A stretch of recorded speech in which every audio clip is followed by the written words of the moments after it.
I think you're a genius. Thank you. And I use that word and that phrase lightly. I'll use it lightly, I mean, because I really believe that. I was watching you on the Fix interview.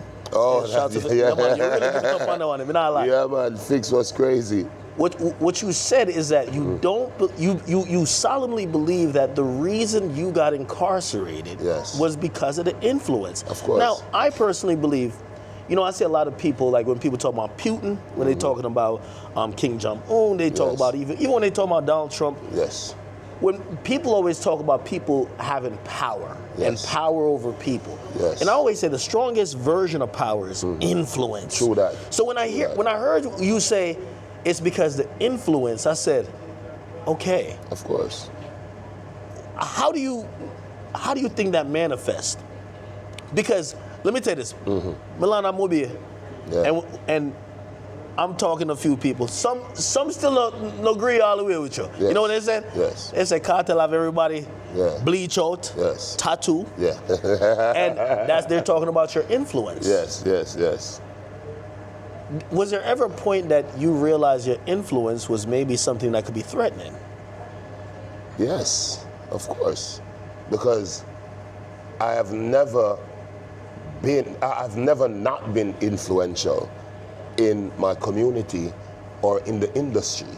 You know what I mean? Even when I just came out, you know what I mean? Everyone, or most of the guys that came after me, they copied my style, my dressing, the jerseys, then the Clarks, then the, you know what I mean? Anything. If I say we're gonna wear this, remember I came out with an orange bandana. Yeah. And everyone started wearing orange bandanas. So yes, I understand my influence, and I also understand that it's dangerous. Of course. Of course I understood it, and I capitalized on it. Because remember, I've been doing the merch. I've been running the club. I've been forming the record company, signing artists, selling condoms, selling alcohol. You know what I mean? Sold clothes, I sold shoes. I sold almost everything. But it's bigger than that. You know, except my soul. It's bigger than that. I was having a conversation with a young man over his birthday. Yeah. And I've said this many times on the stream. And you know, I'm not even trying to flatter you, but this is, for me, the reality. Yeah. I said, you know why Vybz Kartel is, to me, not only my favorite artist, but I think he's one of the greatest artists, no matter what genre. Yes. I said, let's bring it to hip-hop. Yes. I said, if we was to bring Vybz Kartel to hip-hop and sum it up, we would have to say we have an artist that has the lyrical ability of an Eminem, who has the swag of a Jay-Z, who the girls gonna love, and could still be cool enough with the raps, like a Drake, like a Future. True. And also, we gotta bring back people who even dead. Yes. All respect to the great late Tupac Shakur, but somebody who his music don't only move the club, his music move the people.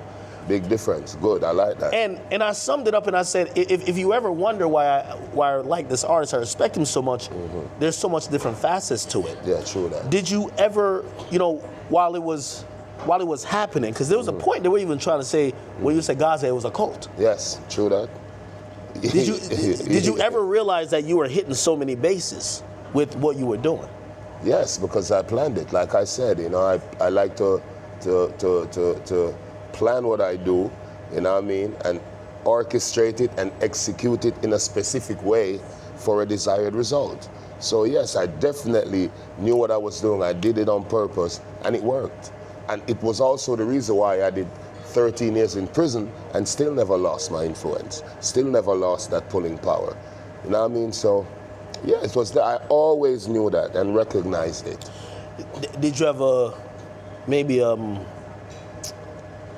like that reasoning with yourself to say, when you have that power, because I felt that if there was any time, and we've seen this in hip hop, you know, shout out to my, you know, late great that was in hip hop, XXXTentacion. Yeah. He told the people, he said, all y'all come to the court and whatever, and his fans reacted, you know, and the court didn't like it. Yes. If you had said, hey, listen, if they find me guilty, I want you guys to start hell. Yes. They would have. Yeah, but you never really did that. You never went over that line. When you have all that power, how do you figure out how to deal with it? I mean, it's like the saying that they say, with great power comes great responsibility. So you have to be careful, remember, because even though I'm very influential, I'm still not the government. They have the ultimate power. So we still have to be careful and navigate in a specific way, in a certain way. So, but I would never really tell people to do anything like that, though. You know what I mean? That's not me. That's what they say Trump did. They said Trump said, if I don't win, go out of Capitol. You know what I mean? Exactly. But people do a lot of things in my name, but that doesn't mean they did it with my permission. Yeah. You understand? Yeah, I remember way back they used to be like, well, this artist got buckled. That's because you're influenced. Like exactly. You're radicalizing people. Yes, but I'm not telling anyone like go throw bottles. No, I would never do that. But people are gonna like my fans love me so much because remember Gaza Nation. I don't even call them fans. I call them Gaza citizens. So we're like a nation by ourselves. Yeah. You know what I mean? So Gaza Nation is that powerful entity that Vybz Kartel created. It's like you said, a cult-like following. You know what I mean? Because how do you create that?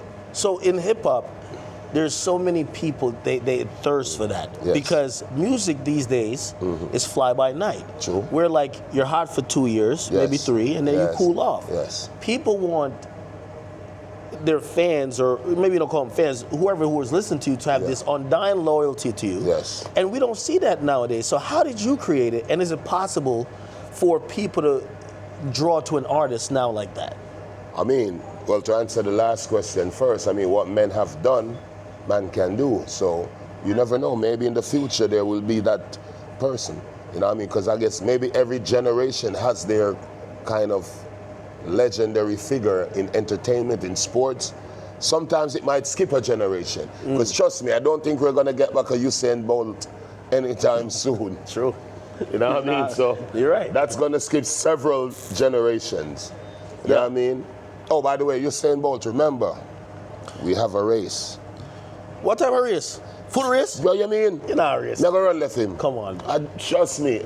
I told him at the stadium. Are you drop the song name winning? Come on. Yes. I told him I'm going to break his record. I'm going to run 9.57. Not in the 30 meter. No, in the 100 meters. I'm telling you. Watch, I can do it.